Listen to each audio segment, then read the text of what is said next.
Hey everybody, it's Paula from Just Love and I'm here with Judy. A couple of months ago we shared an important message from the Guardians of the Planet. I shared the message with some friends that I normally wouldn't be so open with on spiritual matters, but I did with this. I felt that if ever there was a time to start being more open, it's now. The response I got didn't really surprise me. Just things like, oh my God, do you really believe in aliens? And that's not what your work about, is it? It was confusing for them, and I understand that. But the thing is, I've been communicating with off-planet teachers for decades. I first discovered the Palladians, and then I read books and connected with people who channeled entities from many different star systems. I learnt from the people known as the Arcturians, people from the Sirius system, the Brotherhood of Light, and my friend Judy Carroll is from the Zeta Reticuli system. I can appreciate people's apprehension and confusion to all of this. When I first connected to these beautiful teachings of unconditional love, I too initially found it a little bit too strange, and I'd been investigating all things esoteric and spiritual since forever. But really, it's not that weird. I think the people who found the message confusing just haven't been exposed to this kind of spirituality before. But having said that, it wasn't actually the message they found confusing, but rather the messenger. So in your case, Judy, your introduction to a whole other world just didn't involve someone suggesting a book to read or a course to attend, or even listening to a YouTube clip of someone channeling off-planet teachers. Your experiences started back as far as you can remember and were quite tangible. So can you tell us a little bit about your first early experiences, what you thought, how you felt, and how you tried to make sense of it all, and how you were eventually able to integrate off-planet consciousness? You must have thought that you're going crazy, because you didn't just wake up one day and realise, oh, I'm a blended soul, and I'm here to assist humanity to evolve. You're so right, Paula. It sure didn't happen that way. Firstly, I'd like to say good on you for having the insight to raise this issue, because yes, many people find this whole extraterrestrial contact scenario confusing, scary and hard to accept. Many people on Earth have just never been exposed to the concept that there really are sentient human-type beings out there living on other planets.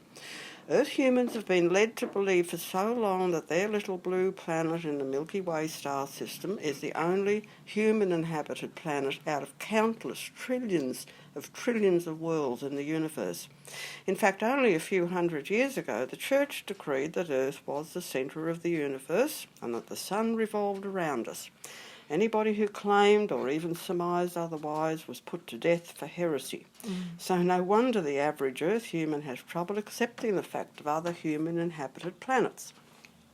In my case, no, my understanding and opening up didn't involve watching a YouTube clip or listening to somebody channeling or being interviewed, although such things can most certainly awaken remembrance in some people.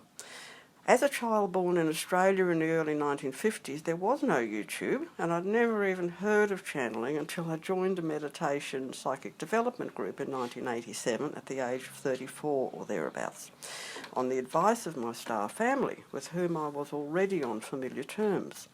And I didn't hear the term greys until I read Whitley Strieber's book Communion sometime around 1989 or 90.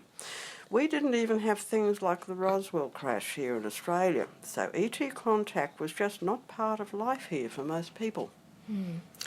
So do you believe that Roswell in 1947 raised awareness of ET contact in America, but not necessarily in Australia? Yes, definitely. Remember that back then, again, there was no internet and no social media, so news between America and Australia wasn't shared as it is now. The crash made headlines in the July the 8th, 1947 edition of the Roswell Daily Record newspaper, but that's as far as it got. It was retracted the following day, so it certainly didn't get to Australia. In contrast, it's become pretty big in America. I think lots of people there have known for years about the Roswell crash, but not in Australia. We've had plenty of sightings here, but nothing quite like that. You even have to compare the number of UFO conferences and researchers in America with here. We don't have much at all in the way of public awareness or even interest in the subject of UFOs and ET contact. I'd never even heard of UFOs and ETs when I was growing up here in Australia, which I actually feel was a good thing because my contact wasn't influenced in any way by outside information. I was well into adulthood before I heard of any of this. My contact began in early childhood and it impacted upon me quite strongly from as far back as I can remember. It was there continually but separate, as if I had two brains operating in my head, which I guess in a way is correct for those of us who operate through a blended soul consciousness. Author Susie Hansen explains this so well in her book, The Dual Soul Connection. So, Judy, you've mentioned two authors so far, Whitley Strieber and Susie Hansen. Are they Zeta Greys like you? Okay, I don't like giving out such information on others because coming out of the closet on this takes a huge amount of courage and can potentially cause problems. Susie Hansen is quite open about having dual soul consciousness and is aware of working up on the ships as a grey and talks about it openly in her book. I'll just say the name of that book again. It's The Dual Soul Connection, The Alien Agenda for Human Advancement, and it's a real must-read for anyone wanting good, genuine information on this subject. As for Whitley Strieber, I don't know. I've spoken with him in an interview but never connected with him personally. Okay, thanks for that, Judy. So can you tell us why you made the choice to incarnate down here as an Earth human?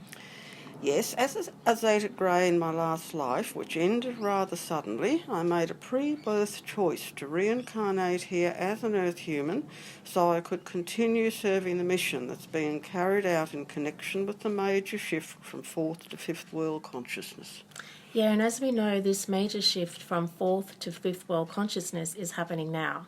People are referring to it as a shift in consciousness from fear to love. So in essence, it's a shift from competition, conflict and separation to cooperation, compassion and connection. And when we look at our world, whether it be climate change, the threat of nuclear war, untreatable diseases or economics, we see this timely shift is mega important. We are being given the opportunity to choose the next stage of our evolutionary journey. I wanted to highlight this here because this is why you and others are here now, to continue serving this mission. Exactly, Paula. And to do this, I needed to experience what it's like to be an Earth human. And this entailed experiencing fear firsthand, especially in connection with ET Earth human contact. For this reason, I blocked the ET side of my awareness throughout my childhood. I still continued in the dual soul role, working up on the ship at night while my human body slept, but my conscious human awareness was limited, enabling me to experience the fear of being taken out of my physical body and up onto the ships. So basically, you blocked the ET side of your awareness as a child so you could experience the fear of being taken by the ETs. Yes, I needed to do this to give me a better understanding and empathy to carry out my life's work as an ambassador between the two cultures, grey and Earth human. However, I found it really hard being an Earth human and fought it all the way.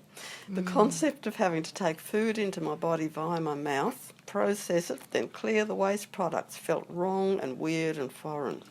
For greys, the process is so much easier and simple. Yes, some do take in physical nourishment in the form of a paste or wafer-like substance. This can be done through the mouth, but is usually just placed on the skin and absorbed. The food is so pure that there's hardly any waste, but if there is, the whole body is cleansed automatically during a rest period. In our quarters on the ship, everybody has a sort of bed in their room. Susie Hansen calls it a shelf bed, as it juts out from the wall like a shelf. When we lie down on it, we're connected into the consciousness of the ship, which has a cleansing, healing and recuperating effect on all levels of our being, body, mind and spirit. This being the case, we don't need to use a bathroom, as is required down here. The whole process of outer and inner cleansing happens as we rest. How interesting. So when you were a child, you thought that we were doing it all wrong. Well, no, actually, to the contrary, I thought that I was the one who was all wrong. I desperately wanted to be like everyone else, just a normal kid getting on with life. But because of the ET energy in me, which made me super sensitive, it was so hard. My Earth plane family were great. I'd chosen them very carefully, and if I could have just stayed home, it would have been much easier. I felt safe there apart from the night terrors, but having to face school, with teachers who weren't always easy to cope with, and the bullying that went on in the outside world. So different from living life as a grey. That's where I had major problems, just trying to live an earth human life. As I started to grow up, I even wondered at times if I had some sort of mental problem. I was so relieved when I read Whitley Strieber's communion book, in which he talks about the numerous psychological and other medical tests he had done, at first believing that his contact was coming from something wrong in his own mind. Of course he came up all clear, and it was this book that helped me to understand that I wasn't the only one having this weird contact. Here was somebody else going through exactly the same thing. This was a massive relief. So all the information that you've just revealed about how you absorbed food, etc. as a grey, do you have this information because you remember from your past life as a grey, or because you operate by night now as a grey, or both? Well, both. The past grey life was still close when I was born into the present life. I incarnated down here fairly quickly after dying to that life. Then I also continued to operate as a grey each night while my human body slept, as I still do. Now, as an adult, with conscious awareness of both sides, I'm able to balance it fairly easily. But as an earth human child, I couldn't, so it used to stress me out. Now it's all okay. I enjoy the variety. I love being a grey and doing what I do up there, and I don't mind being an earth human and enjoy my work here. At the same time, having a good sense of humour saves the day on both levels. Wow, Judy, that is so interesting. Thanks for all of that. Maybe in our next episode we can go into more about the difference between grey and earth human cultures and how you gradually manage to meld the two sides together. And everyone, if you want to read more of Judy's story, all of her books are available through Amazon and Kindle, or for Australian listeners, you can go directly through Judy's website, which is included in the link below. And if you enjoyed this video, please share it with your friends and subscribe to this channel. Again, thanks Judy, and we look forward to our next Q&A session, our first for 2020. Bye for now.